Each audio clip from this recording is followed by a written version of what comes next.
तर मतदानाची वेळ आता संपलेली आहे। सकाळी 7:30 वाजल्यापासून खरं तर हे मतदान सुरू होतं, मात्र 5:30 पर्यंतच या मतदान प्रक्रियेसाठी वेळ देण्यात आला होता।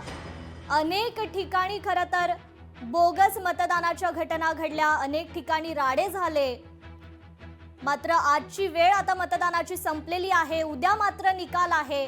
नगर परिषद आणि नगर पंचायतीचा उद्या निकाल जाहीर होणार आहे। कोणाला किती जागा मिळतात हे पाहणं आता महत्त्वाचे ठरणार आहे। दरम्यान आतापर्यंतचं जे मतदान झालं, अनेक ठिकाणी बोगस मतदान प्रक्रिया झाली, अनेक ठिकाणी ईव्हीएम मशीन्स काही काळ बंद पडल्या होत्या। या संपूर्ण प्रक्रियेतून आता हे मतदान अखेर झालेलं आहे। नगर परिषद आणि नगर पंचायतीसाठीचे हे मतदान प्रक्रिया संपूर्ण पार पडलेली आहे आणि आता उद्या अखेर महाराष्ट्रातील सर्व नगर परिषद आणि नगर पंचायतींचा निकाल जाहीर होणार आहे।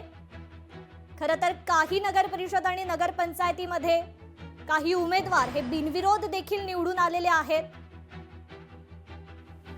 या संदर्भात आपण अधिक अपडेट घेऊयात आपले लोकशाही मराठीचे प्रतिनिधी संजय राठोड यांच्याकडून। संजय, खरं तर आता जी मतदानाची वेळ आलेली आहे ती संपलेली आहे। 5:30 वाजेपर्यंतच ही मतदान प्रक्रिया सुरू होती आणि आता उद्या निकाल आहे।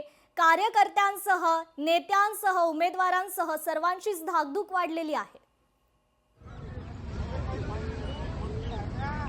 नक्कीच कृपा, आपण जर पाहिलं यवतमाळ जिल्ह्यामध्ये 4 ज्या आहेत नगर परिषदसाठी आहेत निवडणुका या ठिकाणी निवडणूक होऊ घातलेल्या होत्या आणि यामध्ये पाहिलं तर जवळपास 2,32,000 मतदान या ठिकाणी होते। जवळपास पाहिलं तर 58 मतासाठी जे आहेत 299 जे आहेत या ठिकाणी उमेदवार उभे होते आणि पाहिलं तर 1200 कर्मचारी जे आहेत या ठिकाणी फौजफाटा उभा करण्यात आलेला होता। अनेक ठिकाणी जे आहेत या ठिकाणी आज बोगस मतदान सुद्धा आढळले आणि त्यानंतर पाहिलं तर कुठेतरी मशीना बंद पडल्या, ह्या सुद्धा घटना आढळलेल्या आणि त्यानंतर पाहिलं तर निवडणूक विभागाने तुरंत ताबडतोब या ठिकाणी जे आहेत मशीना दुरुस्त करून जे आहेत अधिकाऱ्यांना सूचना दिल्या आणि त्या मशीना सुद्धा दुरुस्त करण्यात आलेल्या आहेत। दुसरीकडे जर पाहिलं तर आता हा मतदान जो आहे 5:30 वाजता पार पडलेला आहे। अनेकांच्या जे आहेत मत जे आहेत पेटीमध्ये बंद पडलेले, अनेकांचे भवितव्य ज्या उमेदवारांच्या मेतेमध्ये बंद पडलेले आहेत। अनेक जे आहेत मंत्री संजय राठोड असेल, मंत्री इंद्रनील असेल, मंत्री अशोक विखे असेल किंवा या ठिकाणी पाहिलं तर